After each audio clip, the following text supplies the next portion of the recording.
Welcome to online classes of Shivaji Group of Institution. Student, myself Jiten Tripathi. Student, पिछली class में हमने रासायनिक आबंध तथा आणविक संरचना के चैप्टर में जीएन लुईस का सिद्धांत, आयनिक बंध के प्रकार में बताए थे। आज जो है नेक्स्ट टॉपिक है कोवैलेंट बॉन्ड।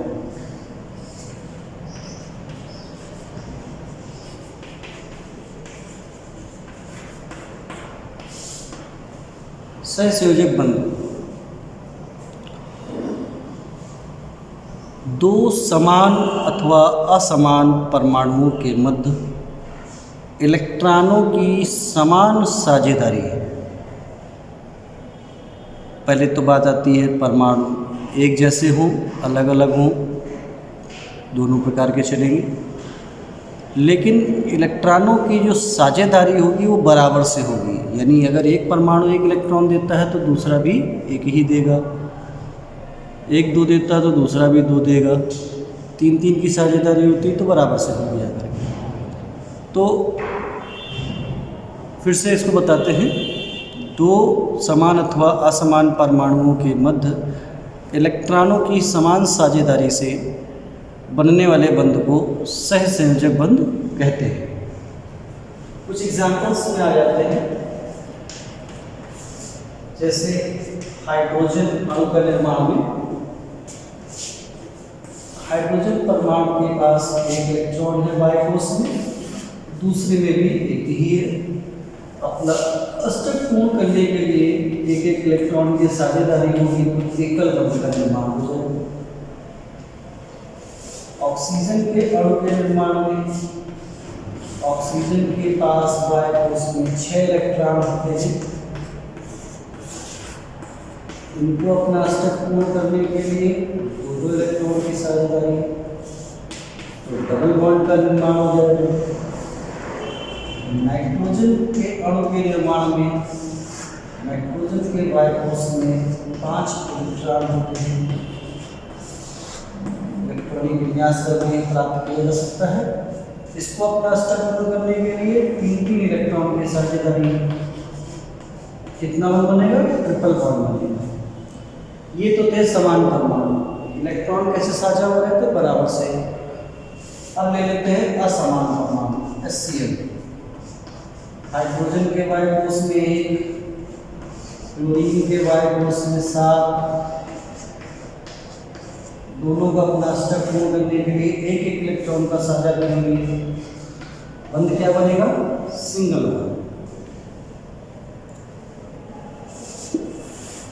बनेगा करके। अभी इसमें एग्जांपल एक और लेते हैं वाटर मॉलिक्यूल का।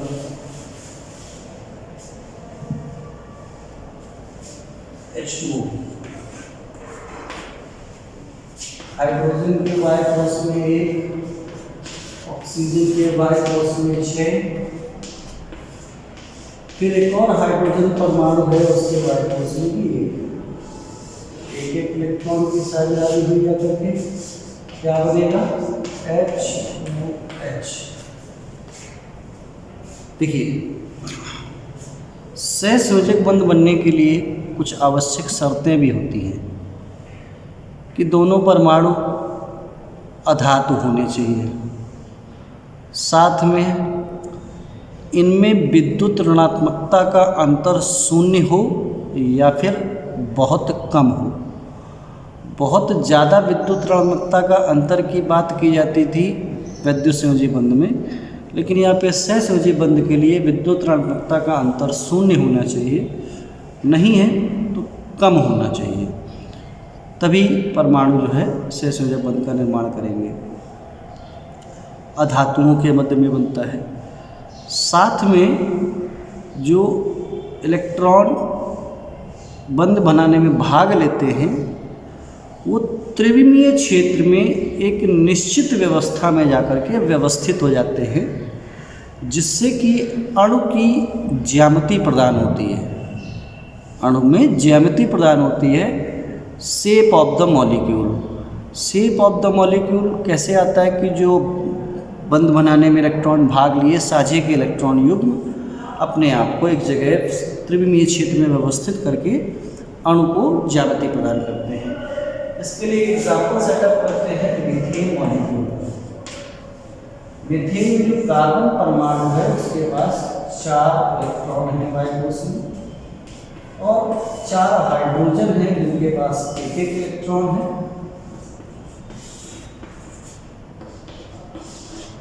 ये परिस्थिति सभी को अपना अष्टक पूर्ण करना है।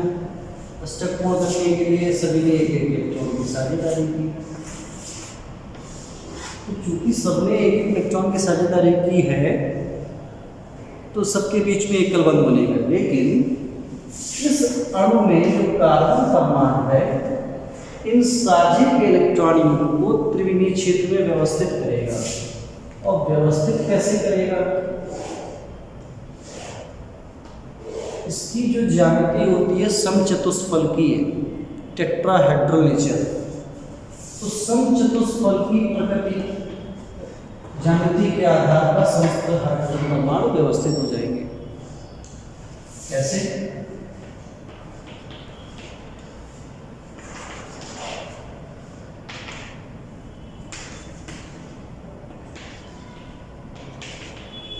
ये इस तरीके से मीथेन का मॉलिक्यूल है। कैसा है? समचतुष्फलकीय टेट्राहेड्रल।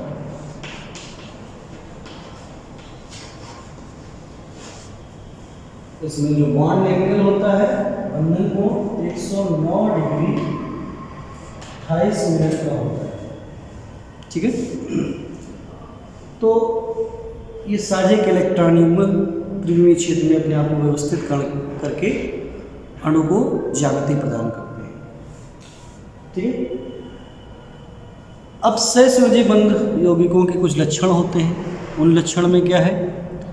पहला है कि ये सॉलिड लिक्विड गैस स्टेट में पाए जाते हैं। ये जो अणु होते हैं जिनमें सहसंयोजी बंध बना होता है तीनों अवस्थाओं में पाए जाते हैं। इनके परमाणुओं के मध्य में जो बल काम करता है वो वीक फोर्सेस होते हैं और इस बंध की जो प्रकृति होती है वो दिशात्मक होती है, डायरेक्शनल होती है, दिशा के रूप में होती है, एक निश्चित दिशा में बनेगा जा करके। अध्रुवीय विलायकों में विलय हो जाते हैं, कुछ ध्रुवीय में होते हैं, बाकी मैक्सिमम जो है अध्रुवीय विलायकों में नॉन पोलर में डिजॉल्व हो जाते हैं। दिशात्मक बंद होने के कारण समावेशिता में भाग लेता है। तो इस तरीके से इसके कुछ गुणों की चर्चा होती है। अब इसके बाद आएगा इसमें कोवैलेंट बॉन्ड के प्रकार, सहसंयोजी बंध के प्रकार। जैसा कि मैंने आपको स्टार्टिंग में बताया था, बंध 3 प्रकार के होते हैं। वैद्युतसंयोजी, इसको आयनिक बंध भी बोलते हैं। यहाँ पर सहसंयोजी के 2 प्रकार बताए थे, पोलर नॉन पोलर, ध्रुवीय अध्रुवीय जिसको बोलते हैं, और तीसरा था उपसहसंयोजी बंध। अब ये जो प्रकार है ये हम अगले लेक्चर में अपने कंटिन्यू करेंगे। आज के लिए इतना ही है। इस टॉपिक को रिवाइज कीजिएगा, जो भी समस्याएं आए वो आपसे पूछें।